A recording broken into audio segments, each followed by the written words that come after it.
Olá, meu irmão, minha irmã, 14 de junho, 11º domingo do tempo comum.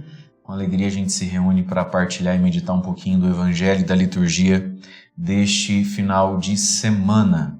E caso você esteja impossibilitado de participar de alguma missa nesse final de semana, nesse domingo, presencialmente, nesse canal nosso do YouTube nós vamos transmitir no domingo, 8 da manhã e 7 da noite a Santa Missa, e você pode participar junto conosco, tá bom? Lembrando que estamos no mês do Sagrado Coração de Jesus. Encerramos ontem no nosso canal do YouTube a novena de Santo Antônio, né? Dia 13. E hoje temos mais um dia, mais uma meditação dos textos de Santo Afonso de Ligório sobre o coração de Jesus. Vale a pena você conferir. Vamos refletir então. O Evangelho desse domingo se encontra em São Mateus, capítulo 9, a partir do versículo 36 até o capítulo 10, no versículo 8. Diz assim: Naquele tempo, vendo Jesus as multidões, compadeceu-se delas, porque estavam cansadas e abatidas, como ovelhas que não têm pastor. Então disse a seus discípulos: A messe é grande, mas os trabalhadores são poucos. Pedi, pois, ao dono da messe que envie trabalhadores para a sua colheita.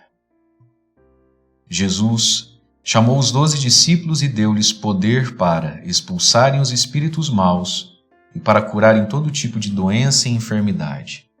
Estes são os nomes dos 12 apóstolos. Primeiro Simão, chamado Pedro, e André, seu irmão. Tiago, filho de Zebedeu, e seu irmão João. Filipe e Bartolomeu. Tomé e Mateus, o cobrador de impostos. Tiago, filho de Alfeu, e Tadeu. Simão, o zelota, e Judas Iscariotes, que foi o traidor de Jesus.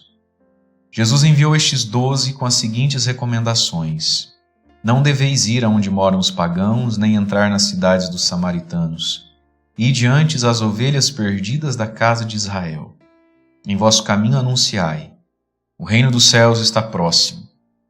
Curai os doentes, ressuscitai os mortos, purificai os leprosos, expulsai os demônios.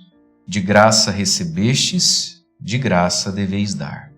Palavra da salvação, glória a vós, Senhor. Irmãos e irmãs, o Evangelho de hoje nos fala do chamado da missão, do ide, que Jesus deu a 12 homens escolhidos do meio de um grupo já, um tanto quanto seleto, de discípulos. Jesus tinha um grupo que sempre estava onde ele estava e que de algum modo estava sendo discipulado por ele, acompanhava suas pregações, o seu ministério, foi se encantando com Jesus. Ele então vai escolher 12. Para quê? Para fazer o que ele faz e para, ao fazer o que Jesus fazia, esses 12 possam ser como Jesus era. Esse é o chamado de Cristo para você e para mim. A gente vai fazendo o que Deus manda para a gente ficar mais parecido com o próprio Deus. O exercício da missão, da vocação que cada um de nós recebeu, esse ide que Jesus deu, enquanto a gente vai fazendo, a gente vai voltando a ser imagem e semelhança de Deus. Porque não existe santificação fora do amor. E não existe amor sem missão e sem serviço. A liturgia de hoje vai nos dizer, então, essa imagem de um Jesus bom pastor. O Salmo diz: Nós somos o povo e o rebanho do Senhor. E aí nós vemos Jesus dizendo, né? São como ovelhas sem pastor. E como é que Jesus, então, como é que o nosso Deus vai nos pastorear? A primeira leitura vai dizer assim, está lá no livro do Êxodo, o Senhor está falando ao povo através de Moisés, dizendo assim: Vistes o que eu fiz aos egípcios, né? Está falando aqui da Páscoa, da noite da libertação. E como vos levei sobre asas de águia e vos trouxe até mim. Deus está apelando para a memória do povo, né? Olha, vocês viram o que eu fiz. Vocês já viram de quanta coisa eu vos livrei, de quantas coisas eu vos fiz. É um apelo à memória. Porque não sei se você reparou, Jesus disse o que no Evangelho aqui também, para os seus 12 enviados. Olha, não vão entre os pagãos, não. Vai primeiro as ovelhas perdidas da casa de Israel. É como que um trabalho de enxugar gelo, né? Se a gente for ver, por exemplo, não sei quantas pessoas vão ver essa homilia hoje. Quantas delas são pagãs, não são batizadas, são ateu? 1%? A gente evangeliza 99% do tempo para ficar salvando quem já devia estar santo, né? É por isso que até lá no Antigo Testamento Deus está apelando para a memória, porque senão a gente se transforma em ovelha perdida, tendo tido um pastor um dia. A gente se desgarra do rebanho. Por isso Deus faz o convite à memória. Deus nos pastoreia assim, ó, você se lembra de tudo que eu já te fiz? Você reconhece o que de bom você tem? Senão, você nunca vai ser minha ovelha. E aí ele vai dizer então, portanto, versículo 5 de Êxodo 19. Portanto, se ouvirdes a minha voz, guardardes a minha aliança, sereis para mim uma porção escolhida. Se ouvirdes a minha voz, guardardes a minha aliança. Nós precisamos ouvir. Deus nos pastoreia por gestos e palavras. E talvez as palavras sejam tão importantes quanto os gestos, as palavras do Evangelho. Porque muitas vezes nós estamos distantes uns dos outros. Você não está ao alcance da minha mão, de uma boa obra minha, mas você está ao alcance das minhas palavras. A palavra vai com a gente aonde a gente for. Então olha lá. Se ouvirdes a minha voz, por isso é um gesto de caridade, é um gesto de pastoreio, o anúncio da palavra de Deus. Desse Jesus que nos ama infinitamente, que se compadece de nós. O Evangelho diz, vendo Jesus as multidões, compadeceu-se delas. E essa multidão não era santa, essa multidão não era convertida, essa multidão não era uma multidão de amigos, de apóstolos que tinham deixado tudo para estar com ele. Era simplesmente uma multidão de gente pecadora, moralmente pobre, né? E no sentido humano pobre, doente, cheia de sequelas da miséria, da injustiça, mas também dos próprios pecados. E Jesus se compadece, compadeceu-se da multidão. Para a gente entender esse ponto, tem a segunda leitura da missa de hoje, Romanos capítulo 5, do versículo 6 ao 11. Irmãos, quando éramos ainda fracos, multidão, a gente nem era discípulo, Cristo morreu pelos ímpios, não é isso? Pois bem, a prova de que Deus nos ama, diz São Paulo, é que Cristo morreu por nós quando éramos ainda pecadores. Ele não nos ama porque a gente ficou santinho. Ele nos amou quando éramos ainda pecadores. Saber isso, ficar constrangido com isso, é que move em nós e desencadeia em nós um processo de santificação. Ele me amou quando eu não merecia esse amor. Aí ele diz, muito mais agora que já estamos justificados pelo sangue de Cristo, seremos salvos da ira, né? Final por ele. Quando éramos ainda pecadores, ele se compadeceu de nós para nos salvar. E a salvação está em viver essa vida justificada, a vida na justiça, no segmento do Evangelho. Então agora vamos para o Evangelho. O Senhor se compadeceu. E Jesus quer pastorear, como já está desde lá do Êxodo, a primeira leitura. Jesus quer fazer acontecer nas nossas vidas esse amor que Paulo falou na carta aos Romanos. E aí então diz lá que Jesus se compadece porque estavam cansadas e abatidas como ovelhas que não têm pastor. Jesus se compadeceu do sofrimento humano mesmo. Gente cansada, abatida, faminta, a vida humana podada, pessoas atrofiadas no potencial humano mesmo, gente de dar dó. Nós estamos num tempo onde muitos cristãos, quando enxergam pessoas que é de dar dó, sentem nojo, sentem raiva e sentem ódio. Nós estamos num tempo onde muitos cristãos estão se tornando maus mesmo. Jesus vendo, compadeceu-se. Que o Senhor cure a nossa cegueira. É preciso ver para se compadecer, perceber o cansaço, o abatimento, reconhecer que muitos, na verdade, são como são, estão como estão, porque não tem quem o pastoreie, não tem quem o guie. Não tiveram o que eu tive, não tem o que você teve. E a gente se compadece. Mas esse compadecimento nos leva a duas coisas. Primeiro, a oração. Então Jesus diz aos discípulos, a messe, a colheita é grande, mas os trabalhadores são poucos. Ei, Jesus, está assim até hoje. Pedi, pois, ao dono da messe que envie trabalhadores à colheita.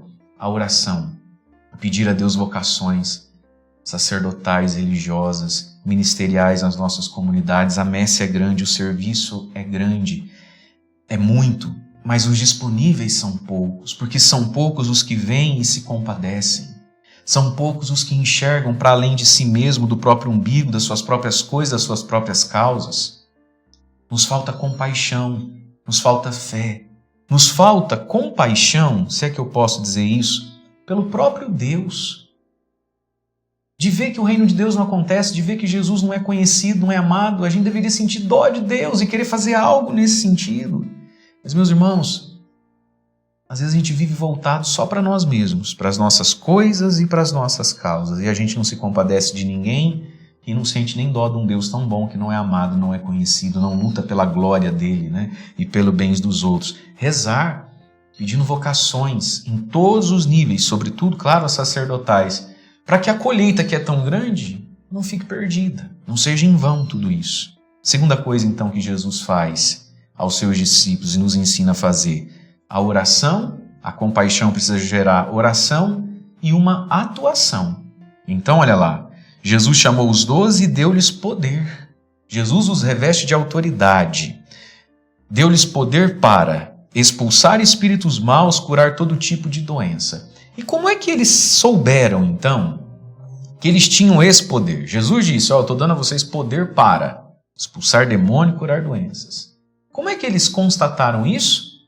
Se arriscando a expulsar um espírito mau, se arriscando a orar por um doente, tomando posse da palavra de Jesus. Meu querido, minha querida, a gente só vai saber se a gente é capaz, se a gente é ungido, se a gente foi chamado mesmo para alguma coisa, fazendo a tal coisa. Não tem como saber antes. Então eles foram fazer sem nunca terem feito. Por quê? Vai dar certo. E por que eu sei que vai dar certo se nunca nem fiz isso antes? Porque eu estou obedecendo. A obediência move a providência. A obediência move a unção. A obediência nossa move a fidelidade de Deus a nosso respeito. Deus não vai deixar você nem eu passar vergonha. Ele vem, atua e coopera. Deu poder. Poder para pregar, poder para fazer. Poder para fazer e poder para pregar. O evangelho ele é muito completo em Jesus. Deus cuida de nós por palavras e por atitudes. E nós somos convidados também, meus queridos, a cuidar dos outros e a evangelizar a terra por palavras e atitudes, por atitudes e por palavras. Daí vem então o nome, a lista dos 12.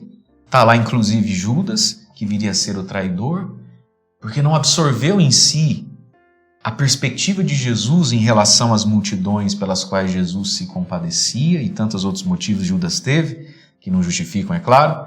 Mas aí então Jesus os envia e dá a recomendação então, né? Não deveis ir onde moram os pagãos, nem os samaritanos. Primeiro, as ovelhas perdidas da casa de Israel, aqueles que se esqueceram do que Deus fez aos egípcios e de como Deus os carregou no colo e nas asas. E aí para esses a gente prega o quê? O reino dos céus está próximo. O que significa essa expressão? O reino dos céus está próximo significa você não tem muito tempo para se converter. É isso aí que significa.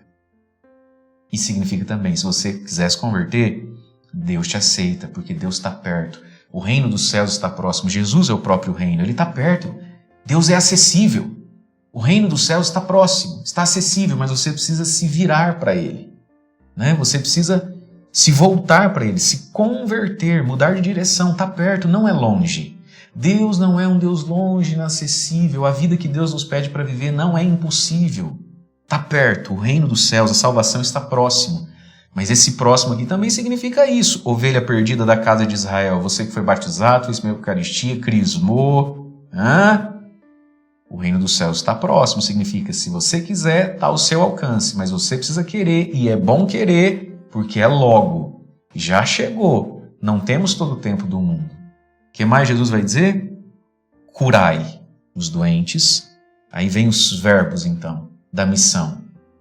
Que Jesus quer fazer através de nós, mas em nós. Hoje é o dia da gente pedir: Senhor, faz em mim e através de mim. E ao fazer através de mim, faz em mim também. Esses verbos, essas graças.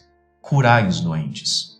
Curar as doenças é o dom da cura mesmo, mas é o dom de curar situações e realidades, meus amigos, meus irmãos, tão machucadas. Trazer paz, trazer consolo. Curai os doentes. E enquanto a gente cura, a gente vai sendo curado. Ressuscitai os mortos, a ressurreição de casamentos, famílias, corações, pessoas que estão mortas, podres. Ressuscitai os mortos. E muitos santos ao longo da história da igreja ressuscitaram mortos mesmo. Mas enquanto a gente vai ressuscitando pessoas, uma comunidade, um grupo. Quando a gente ressuscita algo que estava morto, a gente ressuscita junto. Curar, ressuscitar, purificar os leprosos, a purificação de tanta coisa podre, nojenta, suja, imperfeita.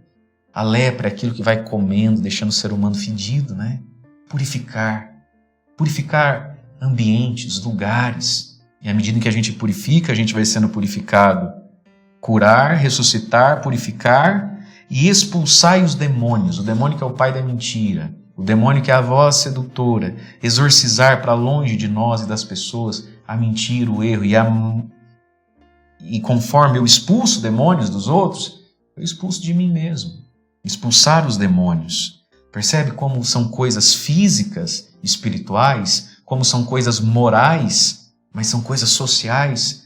Jesus engloba tudo. Jesus se preocupa com tudo. E nós, como cristãos, também devemos ser assim, mas permitir que esse todo do Evangelho aconteça em nós também. Por quê? De graça recebestes, de graça deveis dar. É uma igreja que precisa ser verdadeiramente, e cada um de nós, verdadeiramente desinteressados do que o outro tem para dar de volta. A gente não se aventura nessas coisas porque o outro tem para dar de volta. A gente se aventura porque o nosso coração se tornou, ou está se tornando, semelhante ao coração de Jesus. Jesus, manso e humilde de coração, a fazer nosso coração semelhante ao vosso. Jesus não fez nem fazia o que fazia em vista daquilo que os outros tinham para dar de volta. Ele fazia porque ele se compadecia. E nós vamos ser muito mais felizes se a gente aprender também a se compadecer. Deus abençoe você. Em nome do Pai, do Filho e do Espírito Santo. Amém.